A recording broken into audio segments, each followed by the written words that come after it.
Hey, how's it going today? My name is David Allen, Michael Coleman. and this is Dem Boyz Podcast. Dem. All right, let's talk NFL. DeMarco Murray going to the Eagles. What is it? 5 years, $42 million? I think it's a steal for DeMarco Murray because you have a coach that doesn't throw the ball that much. So it'll be interesting to see how they will use him. Is he going to use him more as pass rush protection and things of that nature, or some bubble screens? We'll see. Because Not for $42 million. Not for $42 million. I think.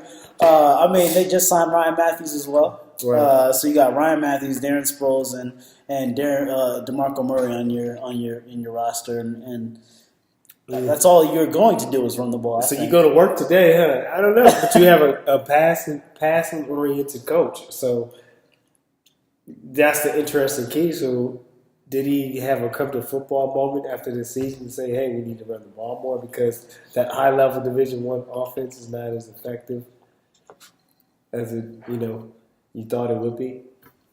I don't know. I think that Chip is a mad genius, and we'll see exactly what we'll see what Genius. He's He's bad. a mad genius is what he is.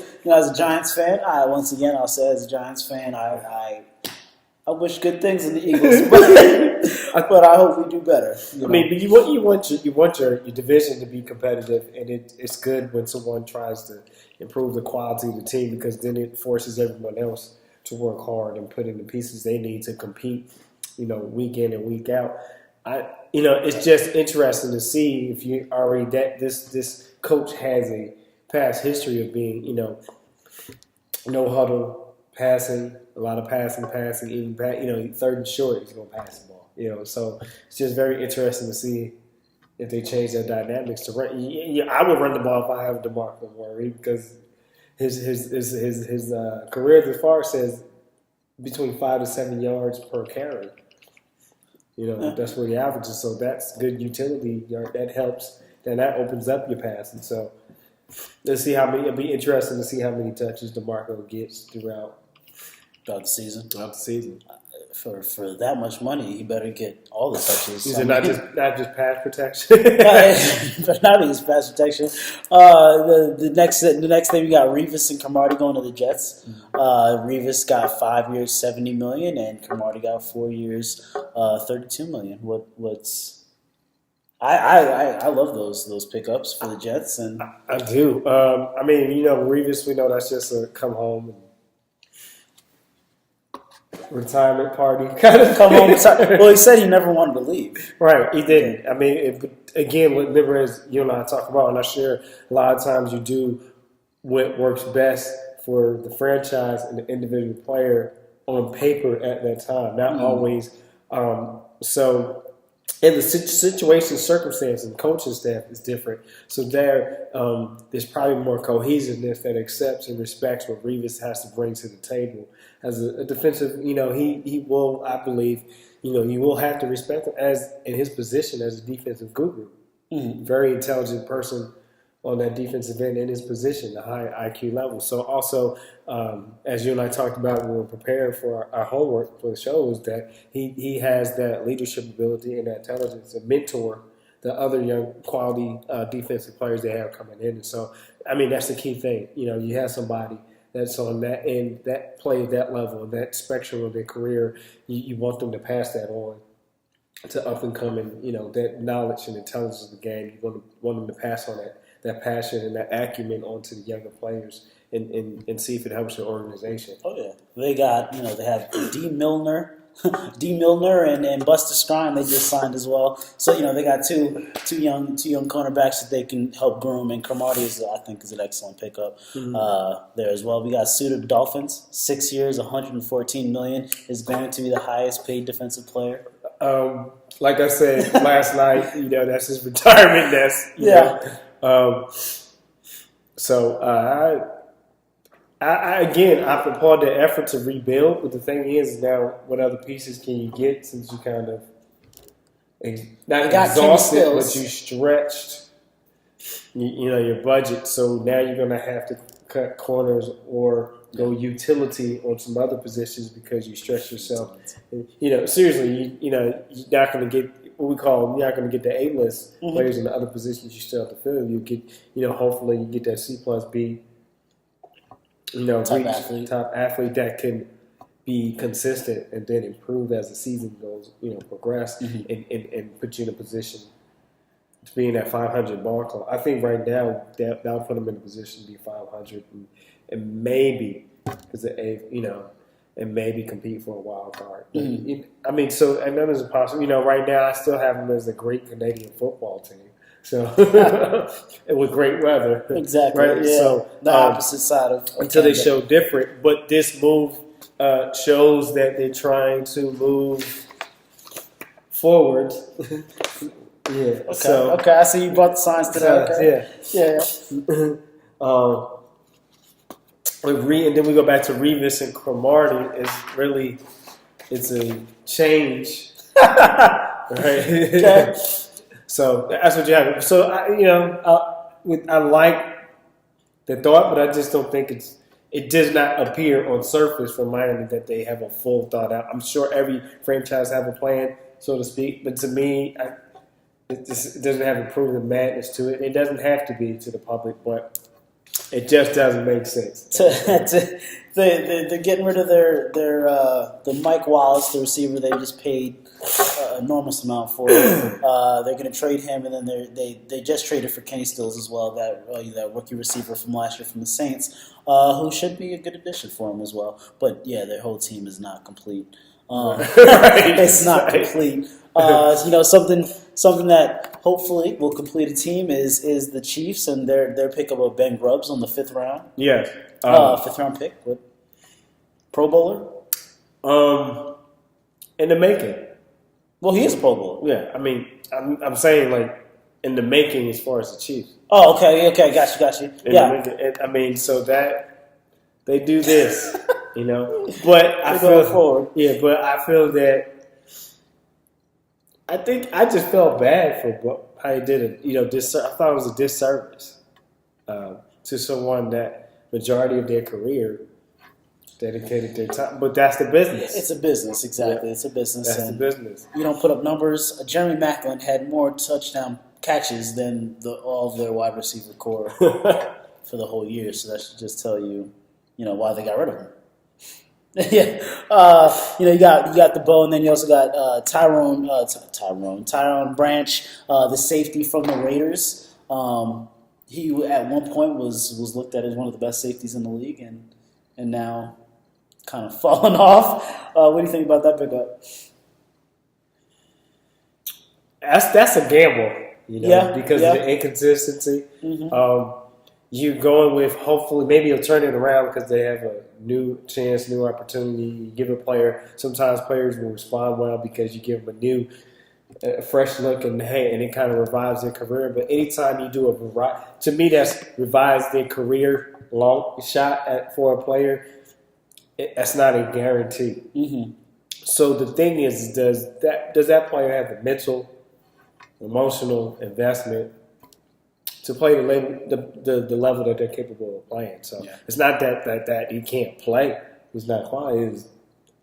Are you here present to get to be able to perform at the level that you're capable of? So it's not a bad pick, not a bad deal. No. It's just a questionable of which branch you're gonna get. Which branch is going to show up. So we got Colts waiving Trent Richardson. And then Trent Richardson coming back and filing a grievance against the Colts. I don't know if you heard this, but for 3 pounds, being 3 pounds overweight was the reasoning. I would like to know. That's hilarious to me. I would like to know who had a personal vendetta against him in the organization. I believe Trent got done what he's supposed to do for him last year. Mm. And it sounds like there's just some stupidity in that organization, or sticklers or whatever. But let's be serious. 3 pounds. You can. 3 pounds. I think we can work through that, and you'll be okay. Yeah. So there's some other internal one that we may not know about between Trent Richardson and the organization. Mm-hmm. So that's where you have to put that question mark. What other underlying issues are they addressing on this one little and they use this one little particular situation to oust him. So there's got to be more to that story, and we'll be looking to see what comes out of it. But Trent Richardson is still an effective player. He can get the job done. They just traded a first round for him, so that's I don't know. I don't understand the move, but maybe a lot of times you have people in the front office that never played a sport in their life, so they don't get it. They did pick up Frank Gore though. The Colts did pick up Frank Gore, so that's one. He was one of the better backs in the league. He was better than Trent Richardson, but there's no real upside to Frank Gore. That's right. Here's the thing. That is a lateral deal. You didn't increase. You didn't get a DeMarco Murray. You didn't get. You didn't get. McCoy or something like that. It was a lateral move, exactly. So there was no increase in that position as far as influence or impact that player can make the position. To be honest with you, I would have stuck with Trent Richardson. I mean, for the money, it seemed to make sense. I think they're paying. Frank Gore. I think it was like $32 million, like that. For 4 years.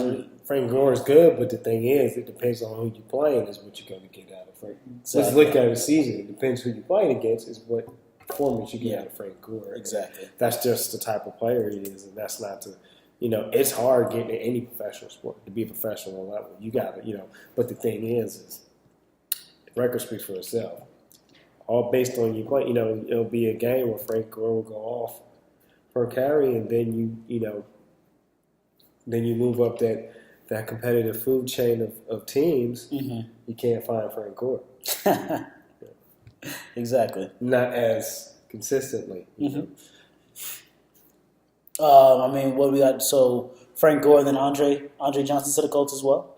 I think that's an awesome pick. You have Andrew Luck that loves to throw the ball. To me, he's a modern day Brett Favre. So that's a good target. I don't know if that's kind he likes of name dropping. I said modern day Brett Favre, not so much in quality, but I'm saying gunslinger. Okay. He's gonna put it up there. Yeah. That's what I mean. So let me stand corrected. I'm just saying as far as the style, the approach to the passing, to me, Brett Favre, he's gonna put it up there. Okay. If you're in the area, so that's basically saying he likes to pass. And running back is going to get minimum touches with Indiana anyway because Andrew Luck likes to pass the ball. I think the running back got minimum touches last year because Trent Richardson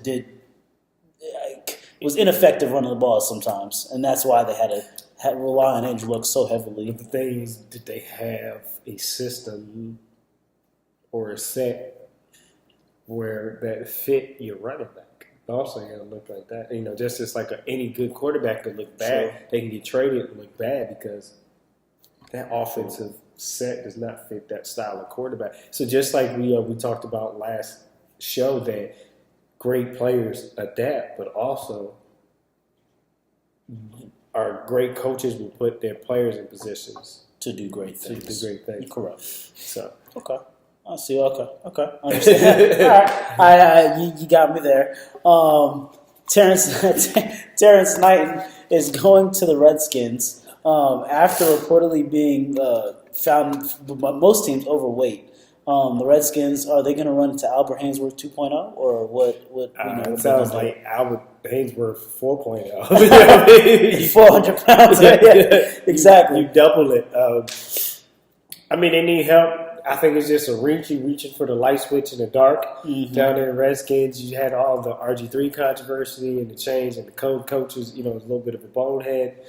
You didn't handle things professionally. I feel that they need to clean up their professionalism down there in D.C. Then you had the little controversy over the little back and forth soap opera with the mascot name and things. So it's just a lot of controversy around the Redskins, and they need to find something, me as being successful on the field, that can tone down all these what I call they have unnecessaries because they went from competing for a conference title to being found nowhere in sight, not even in the mix. And so when you do that, and it was such a drastic drop off that this one move here is just trying to see if you can find that would you call that ram in the bush? You can find that opportunity, that turning over rocks. Mm-hmm. Every rock you can turn over. And playing in DC is just tough because it's like playing in New York. It's very critical. The media is very critical. I guess, yeah. Okay, with the media being critical, yes. The media is very critical. So, they're gonna him going to the rest. They're gonna slam. They're gonna slam this story. Like, if he is truly overweight, right. Correct. Just other thing, Greg Hardy. Do you think he's gonna sign with the Raiders, with another team? Well, I've heard the Raiders. What do you think? I mean, the Raiders are making a dash to be a wild. What I'm seeing with the Raiders, and you haven't seen them all, it's a desire to compete. Mm-hmm. Before they were okay with just being almost or nothing at all, and now you're seeing a gradual revision of the Raiders, and I don't know. I think it would be a good idea. You would like to see him. I like to see a player sign with that team and see how good are you really. Do you think that? Well, obviously, his background is the assault was hurting him. Do you think that the Raiders even? Do you think they care? Because I don't think they care. I think the Raiders are similar to what Dallas and Jerry Jones do. So we get these players that need a revision of their career, and then that gives us the bargain. From the business side, it gives us the bargain to sign them for cheap. And they're going to work hard because now they're getting to do what they do and make still try to get a name for themselves. So exactly. Make some money. Exactly. Yeah. And it's, again, so it makes some money they used to make it. Yeah. So, Percy Harvin to the Bills 1 year. They're trying to do something over there, but I state. I mean, they had a formula going this past season, and then it kind of fizzled out a little bit. And so, to me, being a Giants fan, I don't even understand why you have an outdoor arena in upstate New York. So that's the thing I'm trying to figure out. Where you have, where it snows almost every month in the winter season, way up there, Buffalo, New York. I'm glad that the storm wasn't during football season. It's football, you gotta be tough. Yeah, but triple pneumonia, I'm okay. Yeah. I mean, Minnesota has a dome. Correct. Only people that are refusing, and that's only for financial purposes, is Green Bay. Seattle's not that too cold, but yeah, New England. And that, to me, I believe that's more financially holding out. To me, at these days of times, these franchises better start thinking about it, or you're going to start seeing a lot more lawsuits on here from players. Do it has anything to do with I mean, times have changed. Injuries. Do you think more injuries? More? Okay. Injuries, sickness, and don't get me wrong. When athletes are in that freakish of a shape, of that phenomenal shape, rather, then they can. There's some things that they're not as prone to get as sick as soon. But it is football. But we are in the 21st century, and now you're talking about players suing because of concussions and things. So. And that is our time. No, so going back to that, to the Bills, I think it's just a good push to just get back in that mix. Mm-hmm. I like their possibilities of being in the playoff range because they have a good young team. Even in the Patriots conference, Patriots division. I mean, division with the Patriots, the Jets, the Dolphins now, and the Bills. I mean, yeah. Because the only one Patriots are going to take it again. Here's the thing, but the only one that's a constant is the Patriots. Exactly. Everybody else is a. So I said I like their opportunity to be in the playoff mix.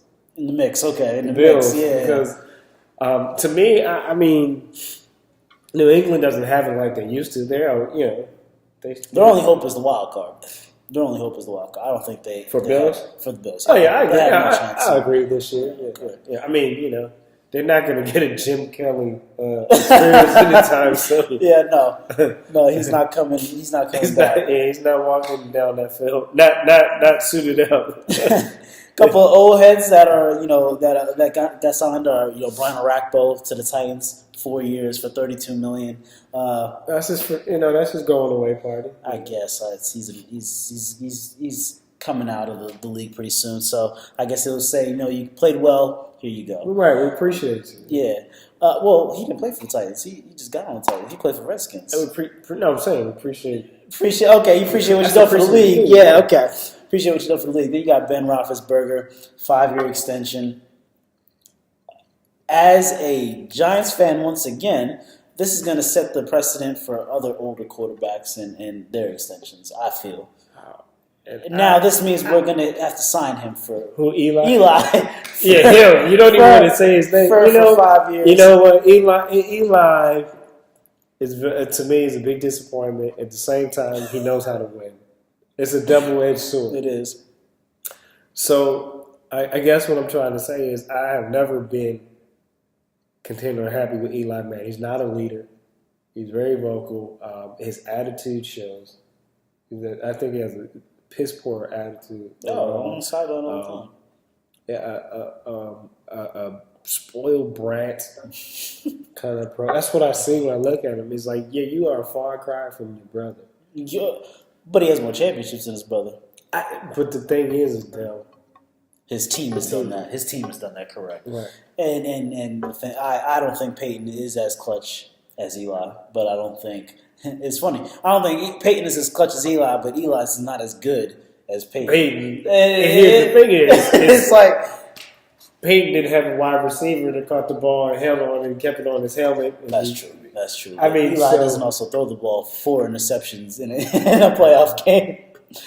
Not 4 interceptions. I think Peyton did that 3 times already in playoff situations. I still think Peyton is the better player, regardless of championship. I think it was just matchups work well and position and how you play and you give him credit. But yeah, I mean, again, during Eli's thing put the Giants in Super Bowl position to win was the defense. Correct. Would you rather have Eli's career or Peyton's career? Peyton. I'm trying to win more Super Bowls. I don't know. All right, that's all we have for today. That's all we have for today. Well, actually, no, that's not all we have for today. This is the first segment. All right. Well, we will see you